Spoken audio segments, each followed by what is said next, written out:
दोस्तों आइए एक शानदार तरीका से समझते हैं कि 5 माइनस रूट थ्री एक अपरिमेय संख्या है।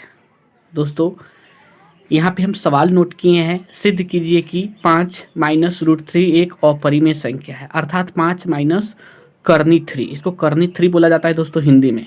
दोस्तों ये प्रश्न जो है क्लास 10 से है, और क्लास 10 से दोस्तों गणित से, और गणित से है ये वास्तविक संख्याएं से अर्थात रियल नंबर से है।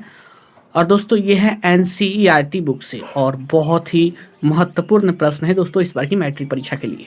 दोस्तों ये प्रश्न बराबर पूछ देता है दोस्तों 2 नंबर के रूप में। वर्तमान में जो परीक्षा ली जा रही है दोस्तों उसमें जो है 30 नंबर के लघुत्तरीय प्रश्न पूछा जाता है। टोटल 30 प्रश्न दिए जाते हैं जिनमें हमें 15 का हल करना होता है, और ये 2 नंबर के रूप में पूछा जाता है दोस्तों यहाँ पे हम हल लिख चुके हैं, और हमें क्या करना है, हमें पहले मान लेना है, कल्पना करना है कि ये एक परिमेय संख्या है। क्या करना है, पहले कल्पना करना है या मान लेते हैं। लिखते हैं यहाँ माना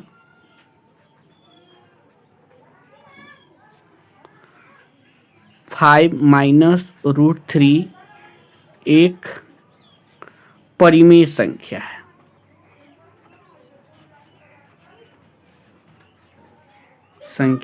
है। तो दोस्तों मान ली हम कि 5 माइनस रूट थ्री एक परिमेय संख्या है। तो ये जब परिमेय संख्या हम मान लिए तो दोस्तों ये परिमेय संख्या का जो शर्त को पूरा करेगा। आप जानते हैं परिमेय संख्या जो होता है p बाई क्यू के रूप में होता है, और q इक्वल टू 0 नहीं होना चाहिए। तो हम यहाँ लिखे हैं, इसको मान लिए हैं 5 माइनस रूट थ्री एक परिमेय संख्या है, तो ये परिमेय संख्या उस शर्त को पूरा करेगा। तो 5 minus root three equal to P by Q, यानी इसके बराबर में होगा दोस्तों, यानी पी बाई क्यू के रूप में ये होगा, जहां क्यू इक्वल टू नॉट 0। दोस्तों ये जो है परिमेय संख्या होने का शर्त है दोस्तों, p बटे क्यू के रूप में होना चाहिए, और जो q इक्वल टू 0 नहीं होना चाहिए। ये परिमेय संख्या का होने का शर्त है। बढ़ते हैं आगे दोस्तों, या लिखेंगे या। अब क्या कीजिए, ये जो है p बाई क्यू प्लस में है, पक्षांतर करते हैं, इसके साथ ले आते हैं तो ये माइनस में आ जाएगा, और यहाँ पे रूट थ्री जो है माइनस में है, इसको पक्षांतर करते हैं, इधर आ जाएगा। या लिखेंगे या 5 minus P by Q equal to root three. या लिखिए या भिन्न का जोड़ आता होगा दोस्तों, आपको भिन्न का जोड़ आता होगा। यहाँ पे इसका जो एलसीएम, इसके नीचे कुछ नहीं तो 1 है, 1 डाल दीजिए। क्यू और 1 का जो एलसीएम लीजिएगा तो आएगा क्यू, 1 से भाग दिया क्यू मरतबे तो ये हो जाएगा 5q, और इससे जो भाग दिया क्यू से तो क्यू कटेगा और बचेगा सिर्फ माइनस p, यानी क्यू से जो भाग दीजिएगा इसमें तो 1 आएगा, और 1 से p में गुना होगा तो p आ जाएगा, और इक्वल टू रूट थ्री। दोस्तों ये हो गया समीकरण 1। दोस्तों यहाँ पे समीकरण 1 तैयार है।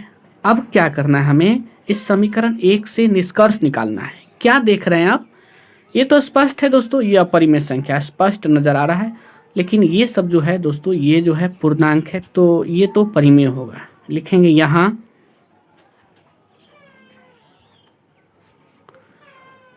p और q पूर्णांक है। क्या है, पूर्णांक है, इसलिए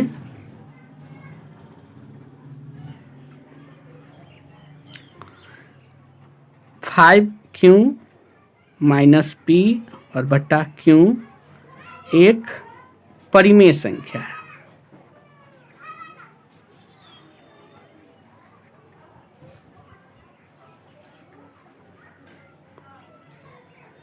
अब देखिए यहाँ जो है p और q पूर्णांक है, इसलिए जो है ये 5q माइनस पी बटा q एक परिमेय संख्या है। ये तो स्पष्ट है दोस्तों। अब इसके बराबर में जो है जब ये परिमेय संख्या है तो ये भी परिमेय होगा, समीकरण 1 के हिसाब से ये भी परिमेय होगा। तो लिखेंगे क्या आगे हम, अर्थात परिमेय संख्या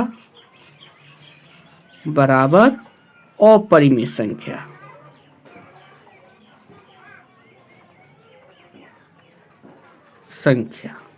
यानी ये तो परिमेय संख्या है, बराबर से पहले जो देख रहे हैं इधर बायां पक्ष में परिमेय संख्या और दायां पक्ष में जो अपरिमेय, यानी परिमेय संख्या बराबर अपरिमेय संख्या जो संभव नहीं है। क्या लिखेंगे? जो संभव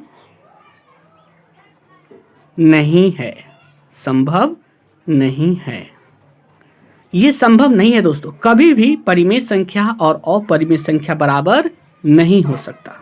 तो दोस्तों निष्कर्ष तो निकल चुका है, हमारा जो मानना था वो गलत था। अब लिखेंगे अतः हमारी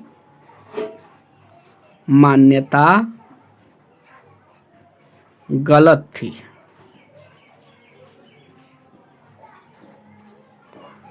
हमारी मान्यता गलत थी, यानी जो हम माने थे कि माना 5 माइनस रूट 3 एक परिमेय संख्या है, वो हमारा गलत ठहरा दोस्तों, गलत निकल चुका। इसलिए हम यहाँ लिखे हमारी मान्यता गलत थी। अब यहाँ प्रूव्ड हो चुका है दोस्तों। लिखेंगे 5 माइनस रूट 3 एक अपरिमेय संख्या है। प्रूव्ड हो गया दोस्तों, प्रूव्ड। और यही हमें प्रूव्ड करना था दोस्तों, और इस तरह से ये सवाल बन चुका है। और हमें जानकर खुशी होगा कि आप लोगों को ये सवाल अच्छी तरह से समझ में आया। तो दोस्तों ये सवाल बराबर जो है मैट्रिक परीक्षा में पूछा जाता है। पहले 4 नंबर के रूप में पूछा जाता था, अब जो है 2 नंबर के रूप में पूछा जाता है, और ये पूछ ही डालता है दोस्तों। ये प्रश्न बहुत ही महत्वपूर्ण है, आप लोग इसे अच्छी तरह से समझिएगा, और इस बार की मैट्रिक परीक्षा में ये आने की संभावना है। तो दोस्तों ये वीडियो आपको कैसा लगा? यदि अच्छा लगा हो तो वीडियो के नीचे लाल वाला बटन दिखाई देता होगा, आप उसे दबाइए। हमारे चैनल को सब्सक्राइब कीजिए, हमारे साथ जुड़िए और मैट्रिक परीक्षा की बेहतर तरीका से तैयारी कीजिए। दोस्तों जाते जाते मेरे वीडियो को जरूर लाइक कीजिएगा। मिलते हैं आगे एक नई वीडियो के साथ, तब तक के लिए जय हिंद।